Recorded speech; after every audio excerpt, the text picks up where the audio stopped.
My name is Daniel, and for over 20 years I believed that my marriage to Melissa was a fortress of unwavering trust and mutual respect.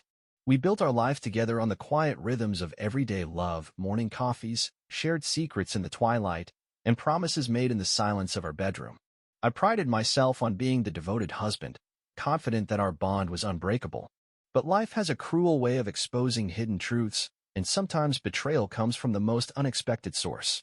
It started with small, almost imperceptible signs. Late-night phone calls Melissa would dismiss with a laugh, a furtive glance at her phone when she thought I wasn't looking, and a sudden change in her tone when discussing old memories. At first, I chalked these up to the stresses of everyday life. After all, even the strongest relationships experience moments of distraction. Yet, as weeks turned into months, the inconsistencies began to multiply. The warm woman I knew slowly started to drift into a realm of secrecy, and a gnawing feeling in the pit of my stomach grew impossible to ignore. One evening, after an unusually long day at work, I returned home earlier than usual. The house was quiet, a silence that felt oppressive rather than comforting. I walked through the living room, noticing the subtle disarray, a jacket tossed aside, a coffee cup still half full on the table, and Melissa's phone left on a counter with the screen aglow. My heart pounded as I picked it up and, almost instinctively, checked the recent messages. What I saw sent a shockwave through my entire being. Intimate texts exchanged with someone I recognized all too well, a man I had trusted, my best friend, Mark. The messages were explicit, filled with declarations of desire and secret rendezvous, written in a tone that left no doubt about the depth of their connection. I sat there, numb and disbelieving, as the reality of the situation unfolded before me. How could Melissa, the woman I had loved for 2 decades, betray me in such a profound, deliberate way? And with Mark, the friend I had confided in countless times, the person I believed would stand by my side no matter what? Every word on that screen was a dagger twisting into my heart. In the days that followed, my mind became a battleground of confusion and anguish. I replayed every conversation, every smile, every moment that I had taken for granted. Was I blind to the subtle hints? Had I misread the signals of a growing emotional chasm between us? I found myself scrutinizing old photographs and memories, desperately seeking an explanation in the past that might justify the present. The pain was compounded by the fact that I had always believed our love was built on complete honesty, a foundation that now lay shattered at my feet. Desperation drove me to confront the evidence head-on.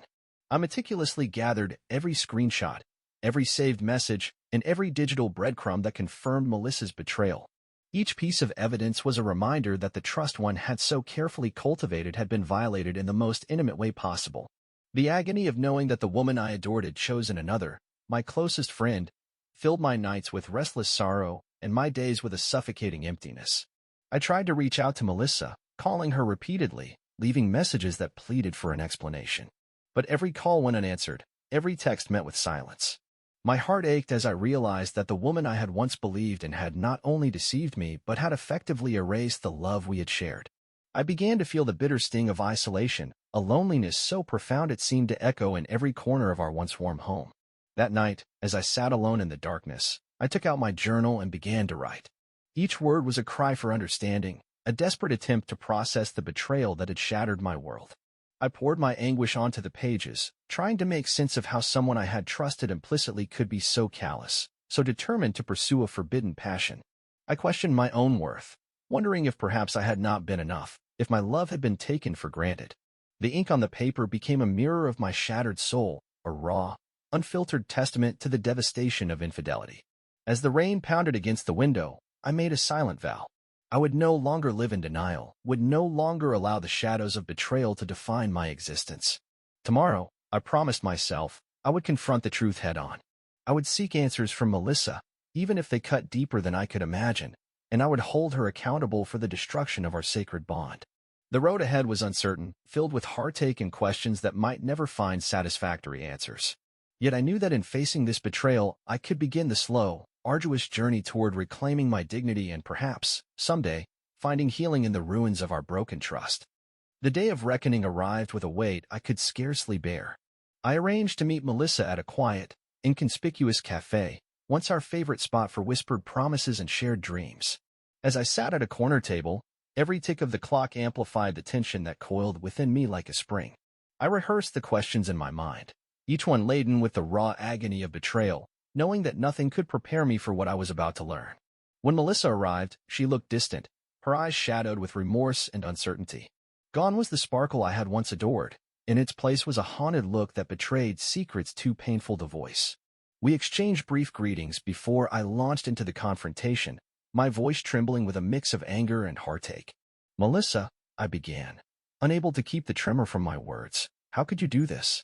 How could you leave me for him, of all people, Mark?" The name hung in the air like a curse, and for a long moment, silence reigned between us. Finally, with tears welling in her eyes, she confessed.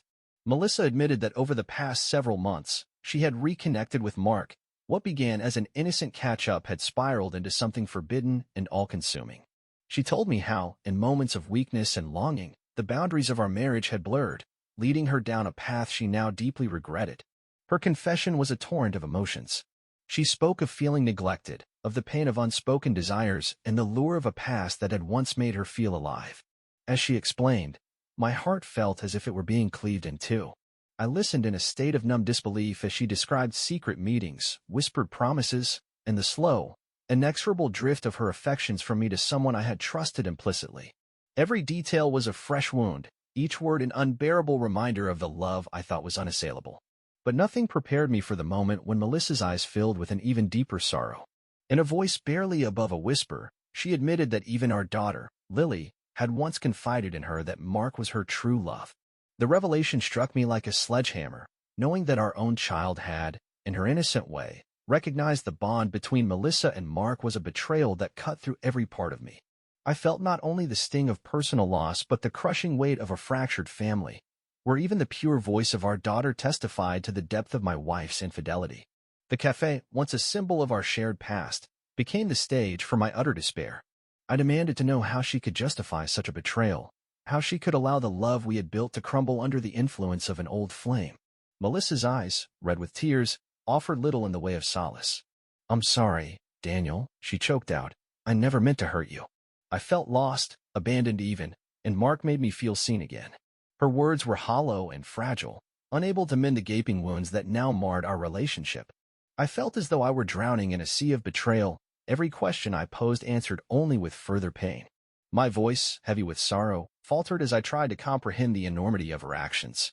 The betrayal was not a fleeting mistake. It was a deliberate, calculated abandonment of the promises we had made to each other. In that moment, I realized that the woman I had loved so deeply was now a stranger, someone who had let her past dictate her present, regardless of the cost to our family. After what felt like an eternity of raw, painful exchange, the conversation came to a tentative end. Melissa's confession left me with a mix of rage and profound sorrow, and I left the cafe feeling as if the ground beneath me had been ripped away. The images of her tearful eyes and the sound of our daughter's whispered confession would haunt me for the rest of my days. I knew that the road to healing was long and uncertain, and that the scars of this betrayal would forever alter the landscape of our lives. As I walked away from the cafe, every step was heavy with despair and a lingering determination to reclaim what had been so cruelly taken from me. I resolved that I would not allow this betrayal to define me, that I would face the pain, learn from it, and eventually rebuild the life that now lay in ruins. Yet the questions remained. How could I ever trust again? How could I forgive when the truth was as raw as the wounds in my heart? That night, in the solitude of our empty home, I sat by the window and watched the city lights flicker like distant stars, a reminder that even in darkness, there might be a glimmer of hope. But for now, the hope was buried beneath layers of sorrow and betrayal, and the future looked as uncertain as a stormy night with no end in sight. In the days following my confrontation with Melissa, the true extent of our shattered world began to emerge. I tried to make sense of the betrayal, to reconcile the painful reality with the life we once shared. But nothing prepared me for the moment when our daughter, Lily, approached me with a confession that would forever alter my understanding of this heartbreak. It was a cool afternoon when I found Lily sitting quietly in the living room, her eyes red from crying and her hands nervously twisting a small bracelet. Her usually bright face was now etched with sorrow far beyond her years. I could tell that something was terribly wrong. With a trembling voice, she said, "Dad, I need to tell you something." My heart clenched as I invited her to sit beside me, aware that whatever she was about to say would leave an indelible mark on our family. Lily hesitated for a long moment before finally speaking in a small, barely audible voice. "I heard Mom say that Mark is her true love." The words fell like a death knell, each syllable reverberating in the silence that followed. I felt as though the floor had vanished beneath me. How could it be that the betrayal was so complete that even our daughter had absorbed its bitter truth? In that moment, the personal pain of my loss merged with a profound grief for the innocence of a child who had been forced to witness the unraveling of the family she had known. Lily's confession was unintentional, a slip of a conversation overheard in the quiet hours when our home was empty. Yet to me, it was the final, crushing blow that confirmed every doubt, every whispered suspicion. I struggled to keep my composure as I asked her, "When did you hear this, Lily?" Through tears, she explained that she had accidentally heard a conversation between Melissa and one of her friends. In that exchange, Melissa had spoken of Mark with a passion that left no room for ambiguity, declaring him her true love in a moment of unguarded honesty. The shock of Lily's words left me numb. Every memory of happier times, our family dinners, the laughter that once filled our home, now felt tainted by the bitter reality of betrayal. I looked at my daughter's tearful face and saw not only her pain but also the deep injustice of a family torn apart by choices that were as deliberate as they were destructive. In that moment, I realized that the betrayal was not mine alone to bear. It was a wound that had inflicted our entire family. I held Lily close, her small frame trembling against my chest, and tried to reassure her that I would protect her from this pain. But deep down, I knew that the truth was too vast and too painful to be mended by mere reassurances. The image of Melissa's confession, the whispered words of true love that had haunted Lily's young mind, would linger as a bitter reminder of the day our family was forever changed. For days afterward, the atmosphere in our home was heavy with unspoken grief and an overwhelming sense of loss. I found myself retreating into silence, unable to face the reality that the woman I had cherished was gone, replaced by a stranger whose affections lay elsewhere. Every corner of our house, once filled with warmth and laughter, now echoed with memories of betrayal and the haunting voices of unhealed wounds. In an effort to salvage what remained of our family, I turned to my journal once more, pouring out every detail of Lily's confession, every tear, every anguished thought. I wrote about the unbearable pain of realizing that our daughter's innocence had been compromised by the harsh truth of infidelity. I questioned whether the love I once knew could ever be restored, whether the bonds of family could survive such a fracture. My journal became a repository for all my doubts, my fears, and the desperate hope that somehow, in time, the shattered pieces of our lives might be pieced back together. As the days turned into weeks, I sought out counsel from friends, therapists, and anyone who could offer a shred of hope. I discovered that while the scars of betrayal might never fully fade, there was a possibility, however small, that healing could begin. But the process was slow, marked by moments of raw vulnerability and the difficult task of rebuilding trust where none remained. The burden of Melissa's infidelity, compounded by Lily's heartbreaking revelation, was a weight I had to bear every day. That evening, as I sat with Lily in the quiet of our living room, I made a silent promise to her that no matter how deep the betrayal, I would do everything in my power to mend our family.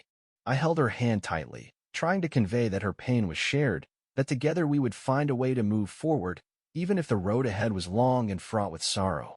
In that moment, I resolved that the truth, as devastating as it was, could also be the catalyst for transformation.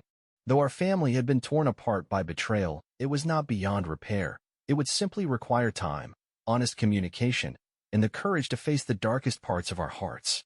In the weeks and months that followed, the devastating revelations continued to echo in every facet of my life. The pain of Melissa's betrayal, compounded by the heartbreaking truth revealed by Lily, left deep scars that I carried with me every day.